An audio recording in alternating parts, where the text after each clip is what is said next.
Hey, it's Dorleen. Welcome to my channel. Today I'm working on a card using a sketch from Sketch and Scrap. I'll have the link down below both to my blog and also their blog.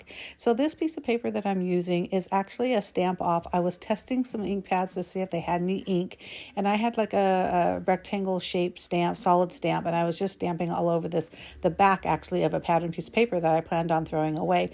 But I thought the colors worked really well, and I love that wild salmon paper that I'm using for the cardstock base or the card base, and I thought the colors coordinated pretty well. So I cut it down to the size that I wanted, and now like I said, I'm using the sketch, so I'm just building on it. I'm going to use that owl that I stamped in just a second I showed you over on that bottom left hand corner.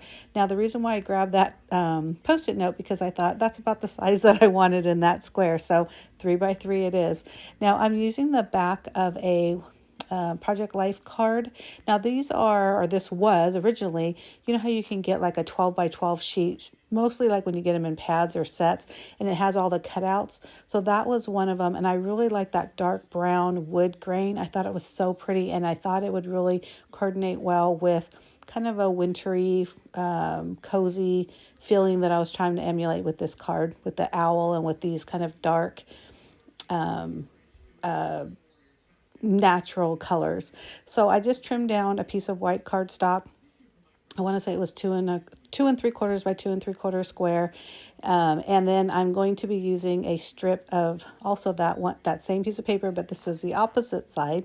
You see how it has those beautiful colored stripes. And so I was going to use that as part of the decorations on the top as well. The only thing I didn't like was over on that right hand side, it was still that same brown wood grain, so I just cut it in half, and I'm going to adhere it the opposite direction. Nobody is going to know the wiser except for you folks, because you're seeing what I'm doing. Don't tell nobody. No, I'm kidding. But before I decided to put that on, I did decide to grab some brown ink, just a very light brown. I think it's called caramel, and just ink around the edges. And I end up doing that on the white pieces of cardstock as well. And again, just to kind of tone it down a little bit, kind of give it a cozy feel. And I just use some regular, my ATG gun, some regular double-sided adhesive to adhere those down. If you like this video, make sure you give me a thumbs up. I do post 2 videos a week. One is always scrapbooking, and the other is whatever it is I'm creating in the command center. The command center is the name of my craft room and also my blog, which again, I'll have a link down below in the information box. So once I decide that basically the card is done, and now I just need to stamp my sentiment, which I'm making a selection here from the stamp set. I got this stamp set from Close to My Heart. It was the October 2023 stamp of the month, so it's still October. You still have time to get it, but it's going to be really close. But anyhow, and I just stamped it right there directly onto the card base. You saw me earlier, I did stamp off first because I wanted to make sure I got a good impression. And then I'm just using some of my alcohol markers that I have. This is one of those tri-blends, which I love. It just kind of cuts down on the guesswork of what colors to use. That it's going to be lighter or darker and shades well.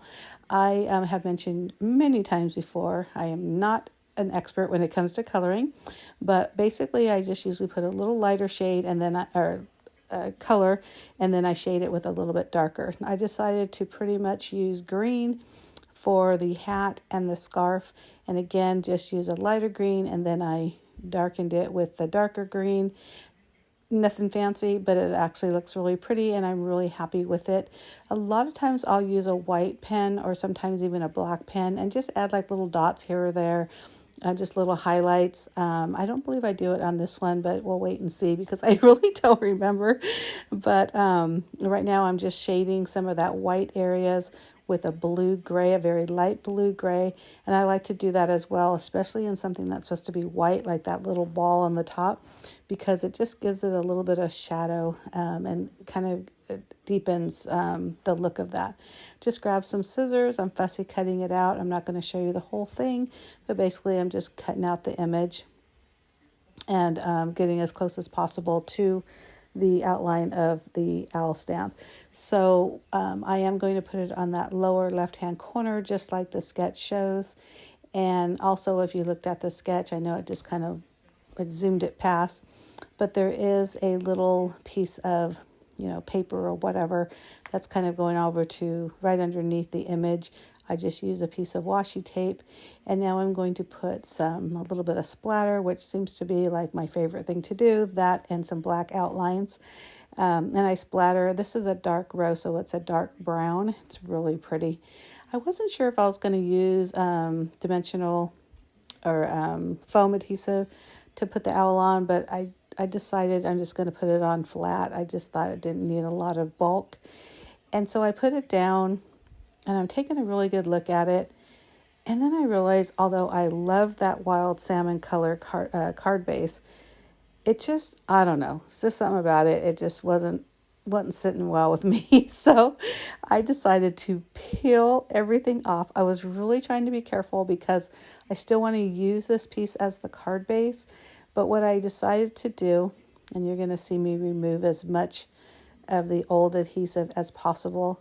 Luckily, it just kind of rolled off by rubbing it with my finger. But I decided to cut down a piece of white cardstock. And so the card base, as you know, is basically, 4 1/4 by 5 1/2. So this white piece is 4 by 5 1/4. Again, I inked all the edges because I wanted to coordinate it, what I did with all the other pieces. I added some more adhesive to the back of this. Once I peeled off some of that cardstock, it really stuck on there well, but I was so happy that it didn't tear. Now, I do have some more of that stamped, that background piece and all that, but I didn't really want to redo everything because I really liked the way everything else turned out. So, like I said, thankful that I was able to keep it without really ripping it. So I just adhered that on top of there, and then, of course, put adhesive in the back of the white. And then I'm going to place it on that wild salmon. The cardstock, by the way, is from Cut Cardstock, but I'll have a link to my blog, and my blog will mention everywhere where I get all my products and things like that, and more details and more pictures. So I do hope you decide to go there. But I hope you like this card. I think it turned out really cute. That was a better move adding that white, and I hope you agree. Make sure you give me a thumbs up. Don't forget to hit that subscribe button. And thanks again for watching. Bye.